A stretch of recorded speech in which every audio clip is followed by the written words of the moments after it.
Travers telling his story at the Loyola group in Montreal in 1973. The meeting was opened in English and French by Guy Lefebvre, and Dave B. is the man introducing Travers. And so I would like to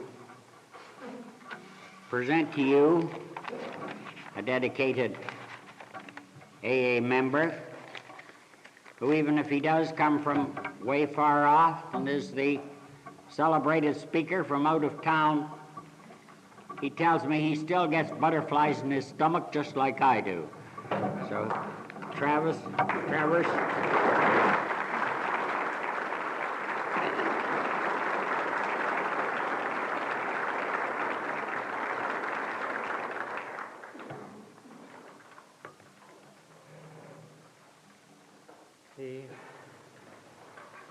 The only real experience I have to share with you right at this moment is nerves. Guy said it would be nice if you could start by saying a few words to them in French. I'm sorry, I've forgotten the words I had to say.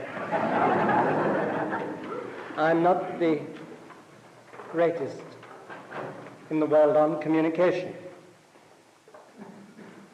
But I think I can communicate one fact to you straight away, and that is my Christian name is Travers, and I am an alcoholic, and I am sober today by the grace of God and through the recovery program offered me by Alcoholics Anonymous in the form of 12 steps.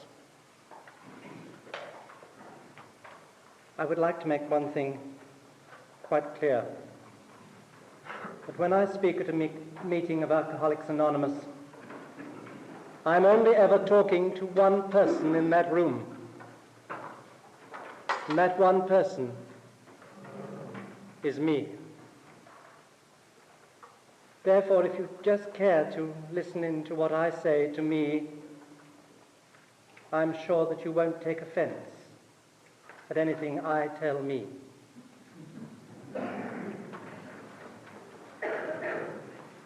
I do not believe that any society or fellowship or brotherhood of ex-drunks would have ever kept me sober. What has kept me sober is that program which they gave me to practice in my daily life. I have been terribly grateful and still am for this fellowship, this society, this brotherhood, who have stood around me while I have tried my best to use this program. They sometimes guided my hands, they sometimes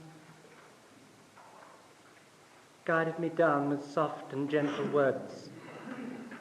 They sometimes spurred me on. They sometimes even kicked me a little. But it wasn't just them. It was the program. I have one great affinity with many of you in the room tonight over the matter of communication, I feel. You see, being an Englishman, I didn't understand an awful lot about communication, and it took a Frenchman to teach me about communication. It was way back in 1943. I was serving in the Royal Navy at the time. And I hadn't really understood that what incredibly bad communicators we English are. Until I met a Free French lieutenant, a Lieutenant Colbert. We became great friends. We used to spend our leaves together in London. We used to have a 10 or a 14-day whale of a beat-up and then back to our ships and back to our bases. On this particular leave in 1943, I had to travel 40 miles to London from Chatham in Kent. My very good friend, Lieutenant Colbert, had to travel overnight by train in the winter from Scotland.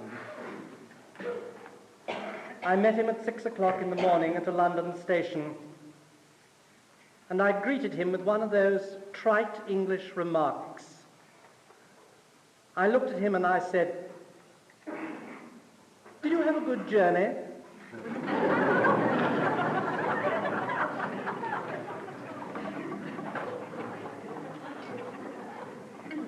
I have never forgotten his reply. He looked at me and he said, "When in Rome, I do as the Romans do. And in English trains, I usually try to give the impression of having died in my seat."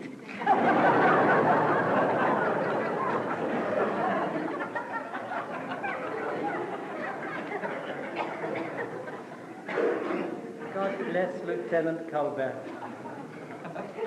He was the first man who was brave enough to point out one of my inadequacies.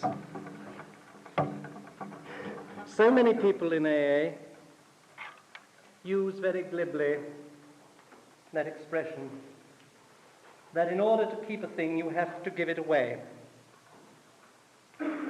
That's very true here tonight. Bill's book was called The AA Way of Life. And it says on that page there, "Dear Travis, with this, my very utmost gratitude for your signal service to AA and for your treasured fellowship. Ever, Bill, 7767. And the name at the top is T.E. Dancy. In order to keep this thing, you have to give it away. Written over there are these words. In donating this book, I am not disposing of it. Rather, I am sharing it with those of you who never had my good fortune to know Bill personally, to sit beside him time and time again, to call him Bill.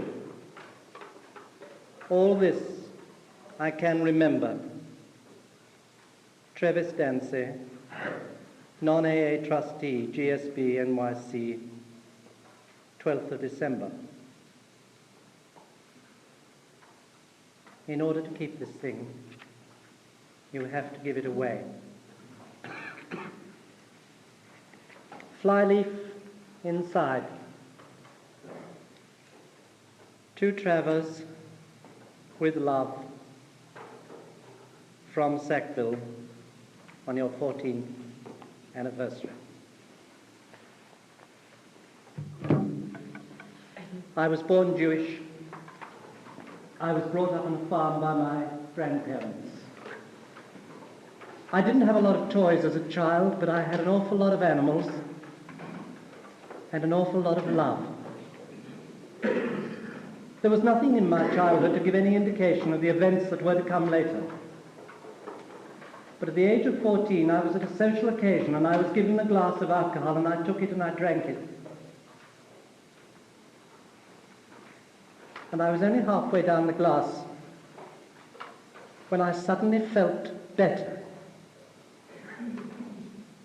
Now, the extraordinary thing is that up to that moment in my life, I hadn't realized that I felt unwell.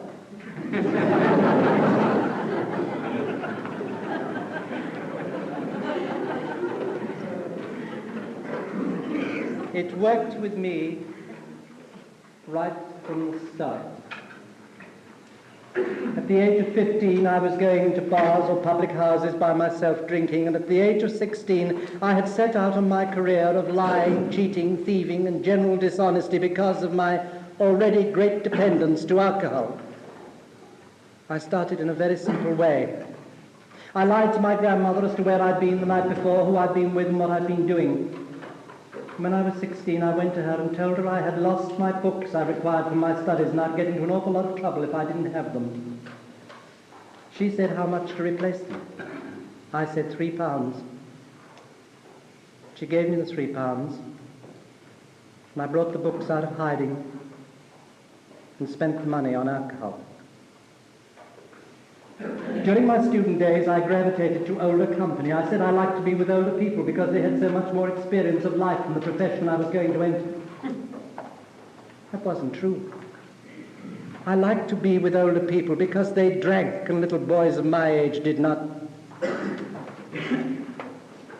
the age of 21, I had embarked upon my chosen profession with a certain amount of initial success.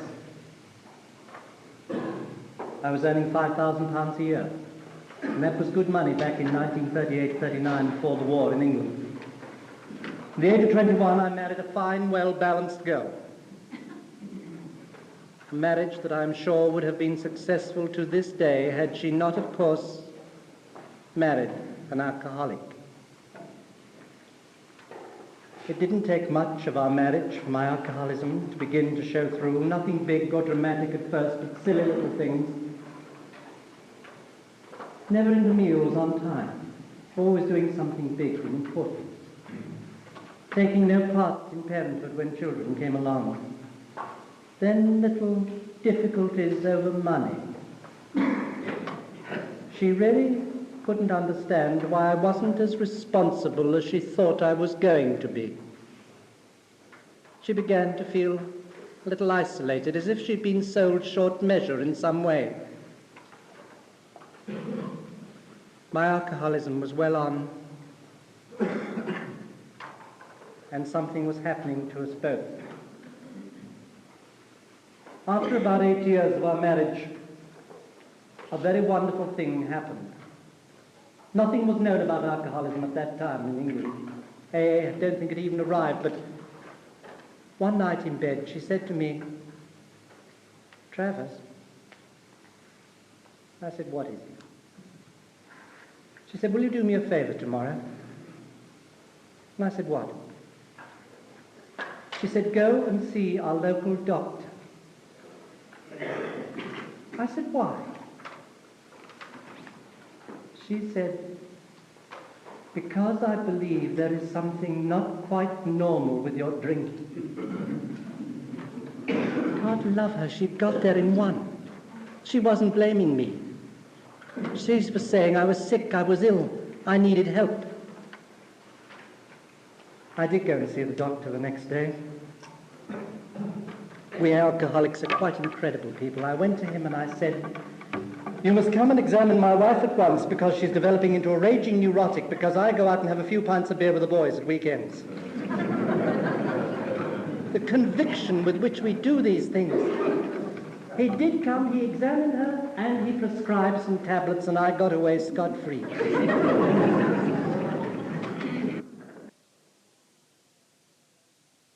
Shortly after that, thank God, she got out from under me and she took the 2 children and she divorced me. And I say, thank God she did, because I still had some years drinking left in me.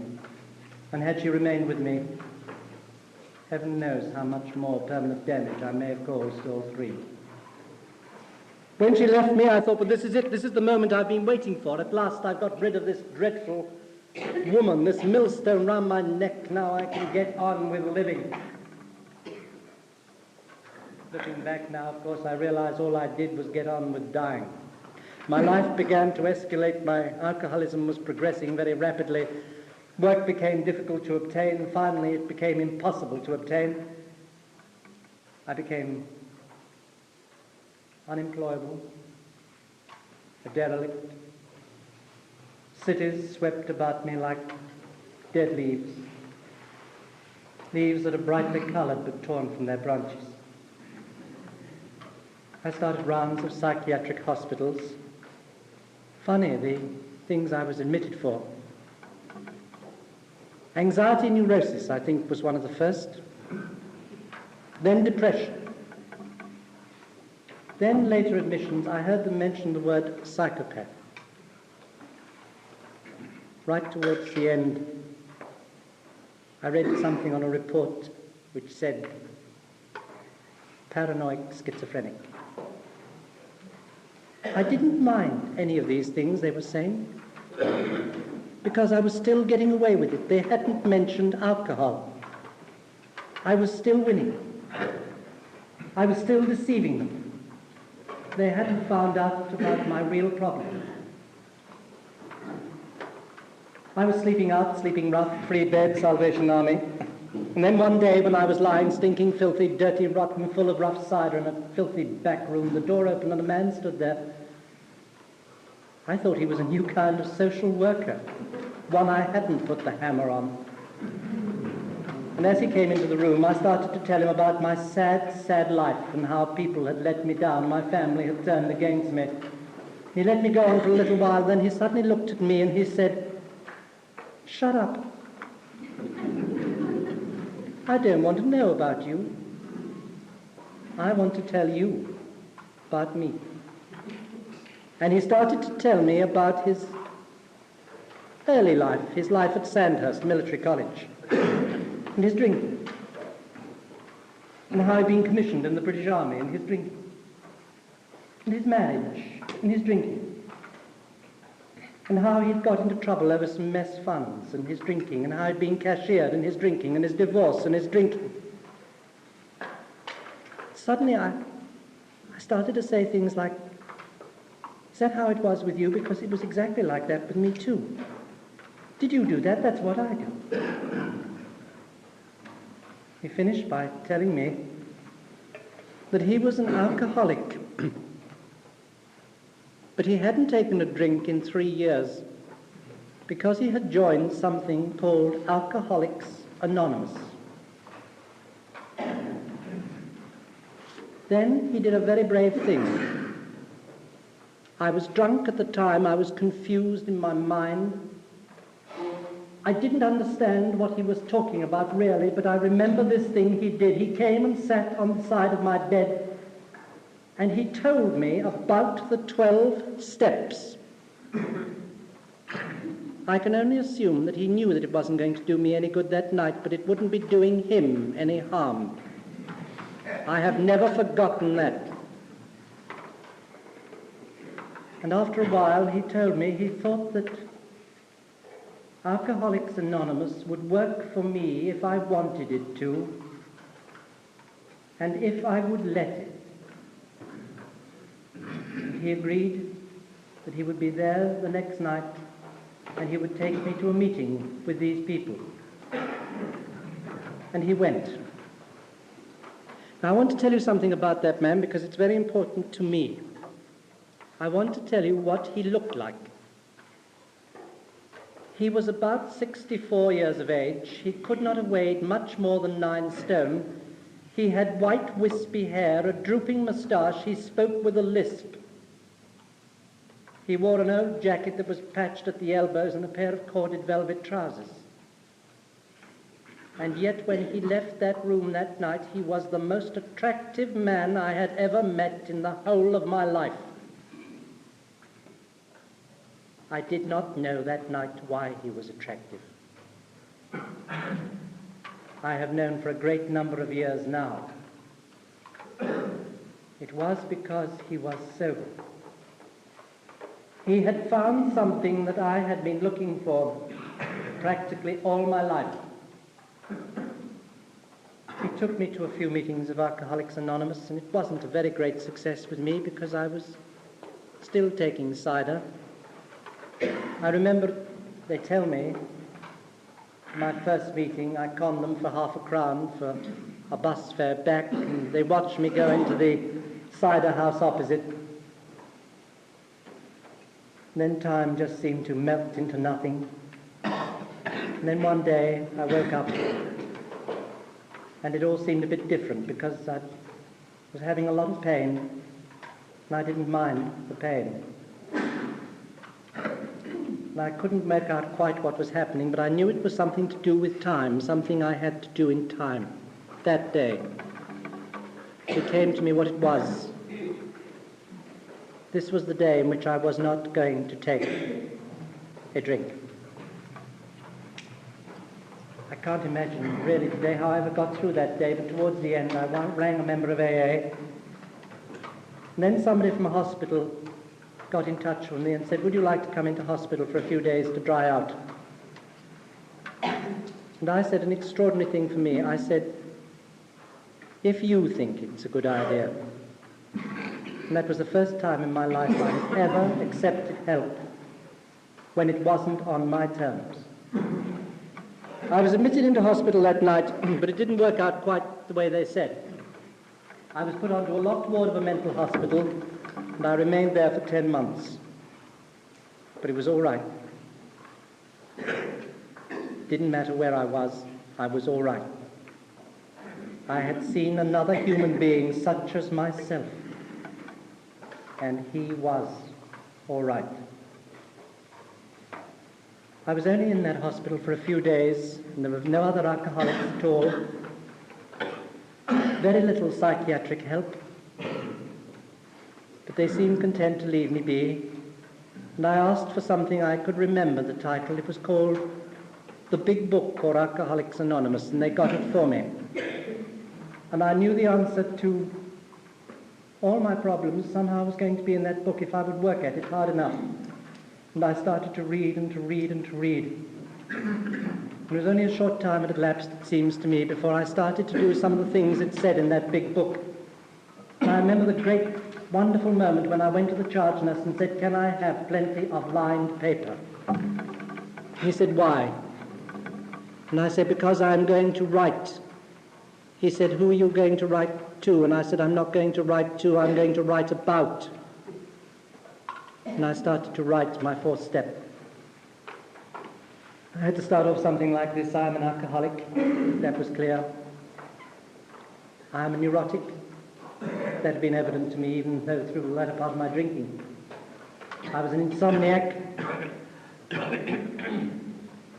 Then there was a bit of a pause, and I wrote down, "I am a liar." And thank God I wrote it down, because I could see immediately that it wasn't the truth. And I had to cross it through. And I wrote underneath, "I am a very big liar." And that wasn't the truth. And I searched, and I got the term that satisfied me at that moment. I wrote, and I couldn't spell it, "I am a psychopathic liar."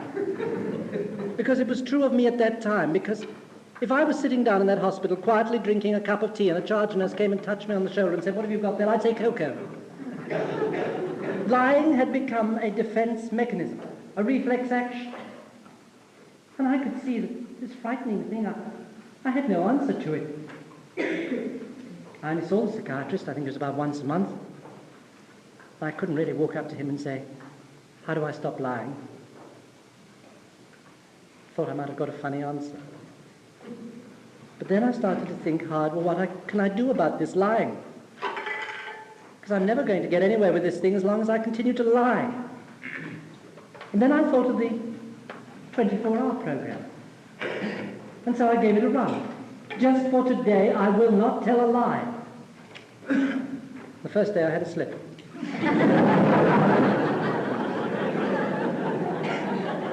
The second day, I got through until 4 o'clock in the afternoon before I had a slip.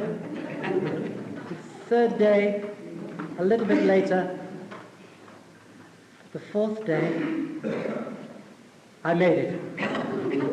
I got through 24 hours without telling a lie. Being an alcoholic, of course, I cheated a little. I hardly spoke all day. I may be an alcoholic, but I'm not nuts. I remember towards the end of that day, the charge nurse saying to me, "Are you all right, Travers?" And I said, "Nothing wrong." We won that day. We've won quite a few days since. It was a start. I found that the 24-hour program could work for other things if I was really on the ball. And it was great for me, and I worked on with this fourth step because I could see that it was doing me good. Things seemed to be getting easier in my mind. And it wasn't just the coming away from alcohol. And I began to see one or two things very clearly. Early on I could see, without too much pain, that I was inadequate. in many departments of my life. I had, as a child, did then, and still have when I get overtired, a very bad stutter. This didn't help much. In so many little ways, I was inadequate. One of the reasons I was telling Dr. Dancy tonight I've always found difficulty in communication is because my handwriting is so bad. And I didn't want people to find out. And I couldn't spell. And I didn't want people to find out. So I was cutting myself off from a large area of communication. And then, as I worked with these inadequacies, I made my greatest breakthrough of all for me, I believe. I could suddenly see, almost in a flash, that I had suffered for years from this great big blanket thing people call an inferiority complex. And in 1 second flat, I dealt my inferiority complex a death blow. I accepted I was inferior. And I was free. There was no more tension, no more pressure, no more trying to sell myself to other people for things I was not, no more trying to sell myself to me for things I wasn't. I was a kind of Mr. Fix-It, you know. Travers, could you? Oh, I can do that for you. I hadn't even listened to what he'd finished saying yet, but I could do it. And there was this kind of pressure always that was getting me into trouble. Failure after failure after failure. And suddenly in accepting that I could operate within certain limits without pressure, I was out and I was free as a bird. Now, it hasn't gone on like that all the time because I do have mental slips.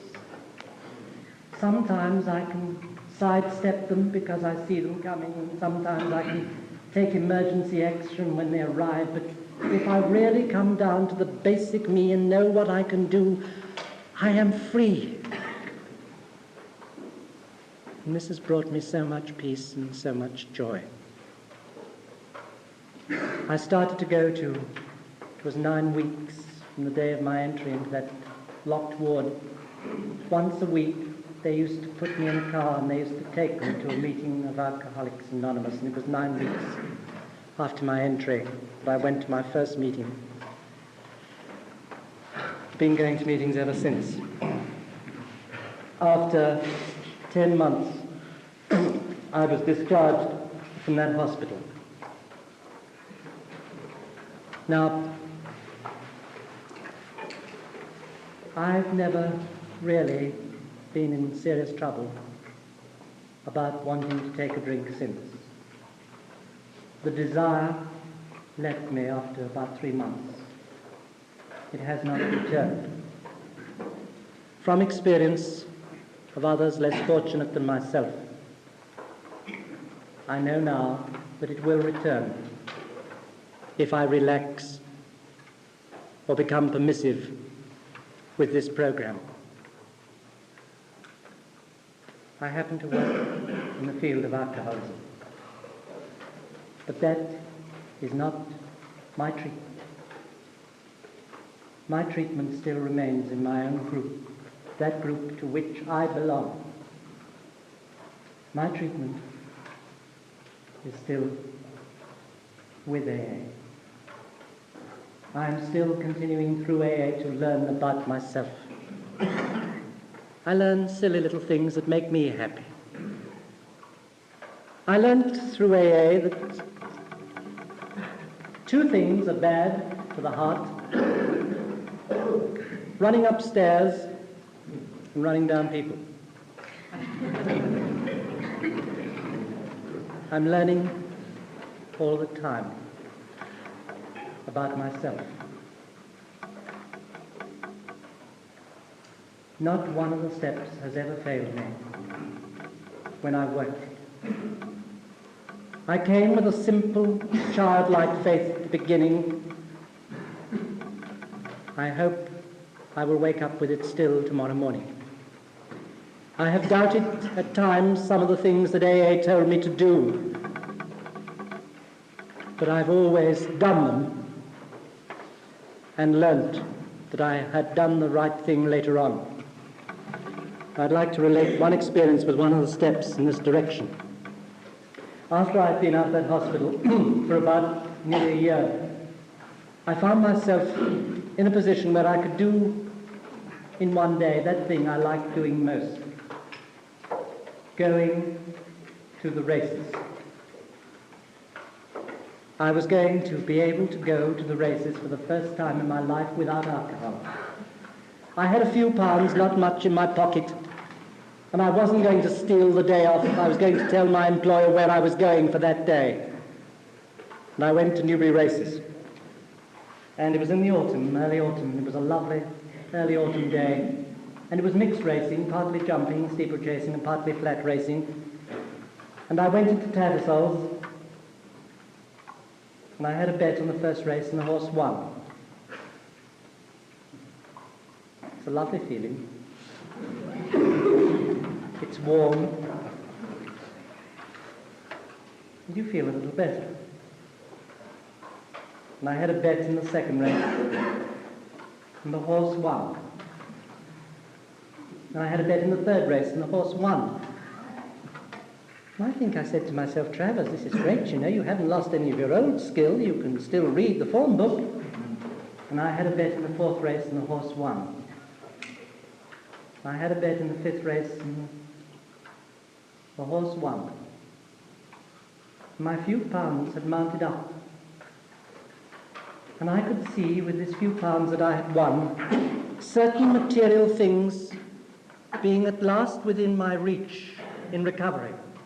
I remember very clearly what they were.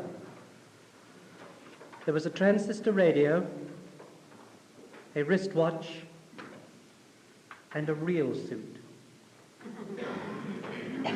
And then I had my big decision.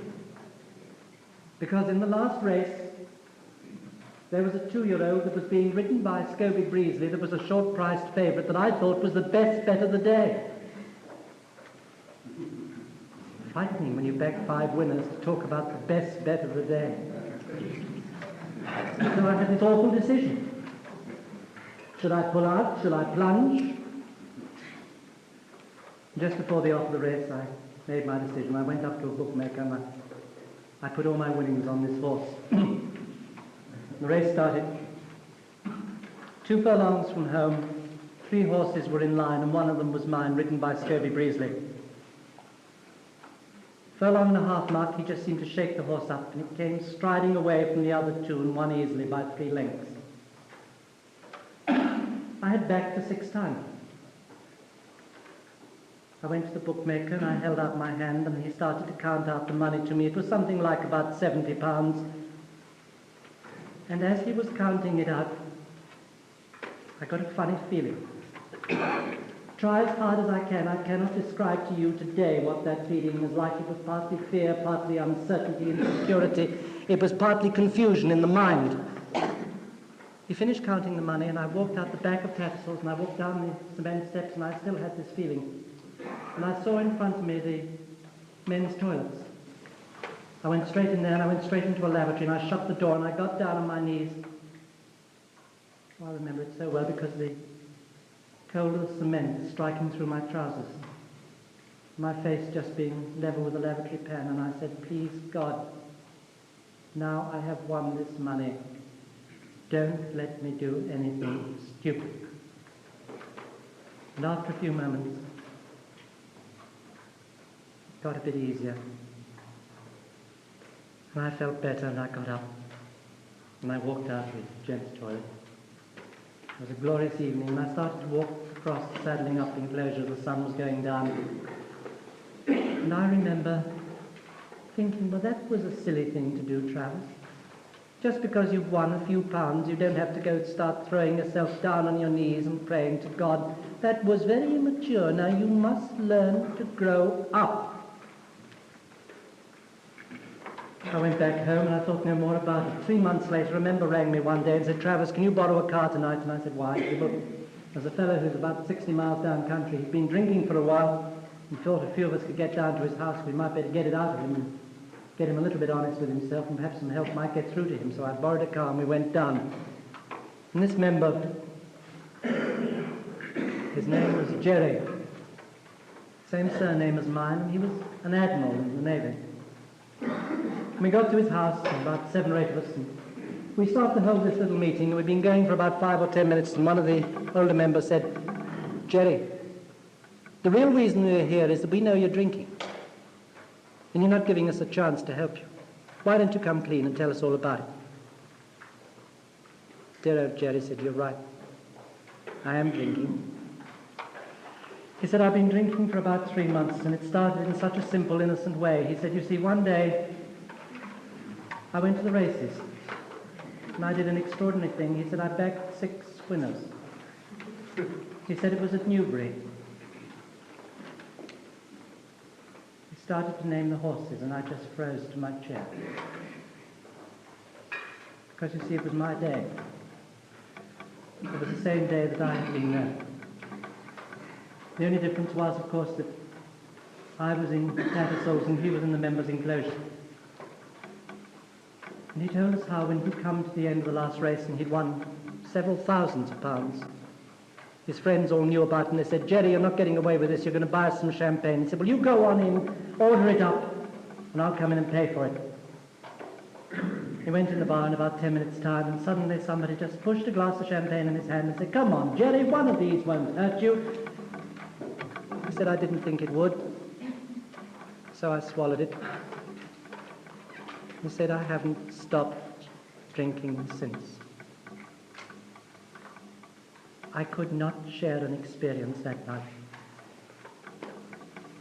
It took me over 2 years before I could get that story out to anybody. The sequel of that story is, of course, that 2 months later, Jerry died of alcoholism.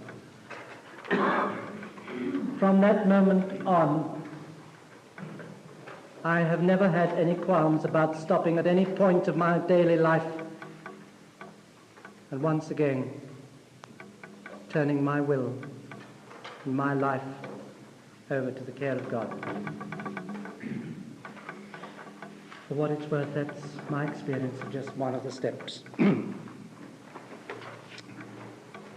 I have had very little difficulty or trouble, as some people have, with God. It's a story I like to tell of a little Italian peasant boy, and it's a true story. The year is about 1850. He was in a village school, and he was about 10 years of age. And a school inspector came, and he was asking the children questions. The school inspector said to this class, "I will give an apple to the boy who tells me where God is." And this little boy of 10 stood up and said, "And I will give 2 apples to the boy who tells me where God isn't." That boy was later to become Pope. I've had, I don't think, any lines crossed in my recovery about anonymity. Our traditions in Alcoholics Anonymous are very clear on this. But there is one very poignant story I will tell about myself, and it happened many years before I stopped drinking, about the ridiculous way in which we can behave. We do not think people will notice it.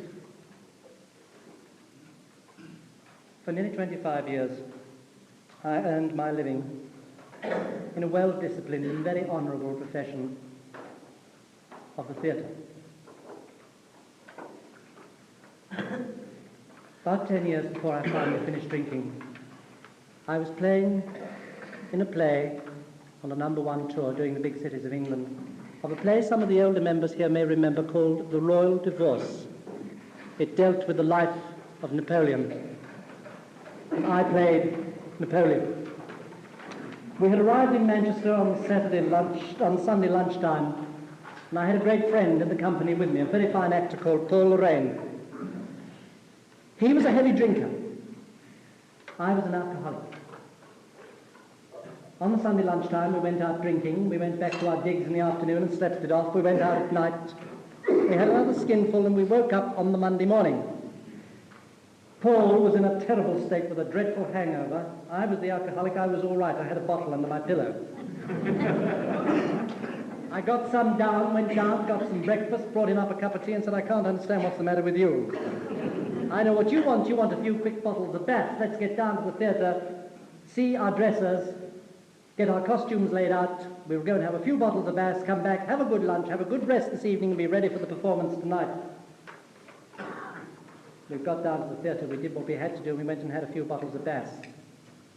Then we didn't think the food would be very good in the dig, so we would have a liquid lunch. We stayed drinking over the lunchtime, and then we found a club that was open in the afternoon, and we stayed drinking all the afternoon. About 6:30 at night, the club proprietor thought he had some duty to the theatre-going public. So he put us into a taxi and sent us in the direction of the stage door of the theatre in Manchester. We were decanted from the taxi, taken in. Our fellow artists did the very best they could for us, feeding us black coffee, putting our heads in buckets of water, trying to get us into our costumes. You know, there's tight trousers and boots of the Napoleonic period. And eventually the curtain had to go up. Now, Paul Lorraine was playing the Comte de Vorjak. The play opens with him entering onto a very high rostrum, down a long flight of steps. And his first lines are addressed to the Empress, who is sitting down right. The curtain went up. A stagehand eventually pushed him onto the center of the rostrum. He stood there, teetering. He took the first step and missed the second and went head over tails and ended up in a heap in front of the stage.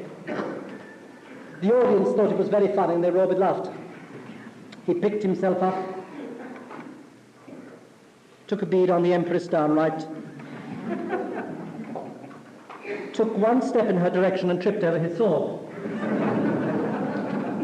The audience again thought it was very funny. This time the Empress took a bead on him and said, "What news of the Emperor?" My friend Paul Lorraine looked at her and he said, "I bring you news of the Emperor. The Emperor..." And he couldn't get a word out. And suddenly one of the 2,000 people sitting in the audience that night shouted, "Get off, you're drunk!" And that was too much for my friend Paul Lorraine, who pulled himself up to his full height, walked down to the footlights, put one foot up, and looked out front, the direction where this voice had come from, and said, "You think I'm drunk? You wait till you see Napoleon."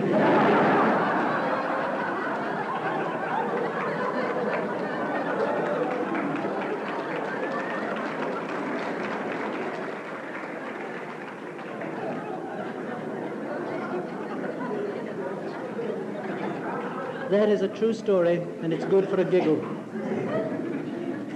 But it has got the other side of the coin. This was the man who was to say later, "What will people say if they know I'm an alcoholic?" The kind of man who would say, "What me? Go to Alcoholics Anonymous." Well, a lot of good things have happened to me in AA. I have a very fine sponsor who, when I'm not with him and don't see him, corresponds with me on an average about 3 or 4 times a week. 2 years ago, something happened that I think I ought to relate to you tonight. And that was, as members of Alcoholics Anonymous, we participated in what I consider to be nothing more than an ordinary piece of 12-step work with non-alcoholics. We were invited to Rome and to talk with various people in Rome about alcoholism and the fellowship of Alcoholics Anonymous. Now, I don't think there's anything strange or wonderful about this, because we're asked by our fellowship, if we can and feel able to, to talk to doctors and to clergymen wherever possible. And towards the end of that trip, we quite unsuspectedly received a call, and we were received as members of Alcoholics Anonymous in private audience by Pope Paul. And for over 20 minutes, he spoke with Sackville and myself. He asked us many questions. He knew quite a bit about alcoholism, and we were able to tell him quite a bit about Alcoholics Anonymous. During that private audience, he gave us a figure that he believes that probably not less than 45 million Roman Catholics' lives were daily affected by alcoholism. That is not to say there were 45 million Roman Catholics alcoholics. He spoke to us about our fellowship, and we were able to tell him everything we could in that time. And it was quite an experience that Sackville and I felt we were sharing, we hoped, with all members of Alcoholics Anonymous, of whatever denomination or no denomination at all they belong. And right at the end of the private audience, we were both decorated, and that again came as a terrible shock to us. And we got outside, and we were sort of kind of floating, confused, and we had these decorations in our hand. And I wanted very badly just to look at mine. And I opened it up, and I was looking at it like that. And Sackville suddenly pointed to it and said, "That doesn't belong to you, you know. It belongs to AA." I'm going to leave it on the table if anybody wants to see it. I think I've learned a bit about the priorities of living through being an alcoholic, which I might otherwise never have known. I was helped very much about the priorities of living just 3 years ago. 3 years ago, I knew a non-alcoholic woman who was just 30 years of age, who had 3 children. And she had been given a 6 months medical sentence. She was going to die in 6 months. She was the kind of person you could talk to about these things. And I said to her, "Now that you know you're going to die in 6 months, is there anything in your life you would have changed?" And she said, "Yes, Travers, 3 things. I would have played with my children more often. I would have loved more often. And I would have prayed more often." Right at the end, when she had her back against the wall, I think she knew about the priorities of living. Being an alcoholic and having found this recovery has brought me personally to an entirely satisfactory spiritual life. And by spiritual life, I mean a life which befits a human being. I'd like to close with an epitaph I read some years ago on the grave of a hunchbacked priest. And the date was 1712. And it said simply this: "Beneath this yew, in the shadow of a shade, a little humble singing priest is laid. He loved his life, of death was not afraid, and loved his Maker, though so strangely made." By many people's standards, I too am strangely made. I have an allergy to the drug evil alcohol. I have certain personality problems, certain difficulties. But as long as I continue to want to do those things I'm doing today, I don't think I'll have any real trouble. My love, and the love of all the AAs in England, and particularly of my sponsor, Sacred. Good night and God bless you all.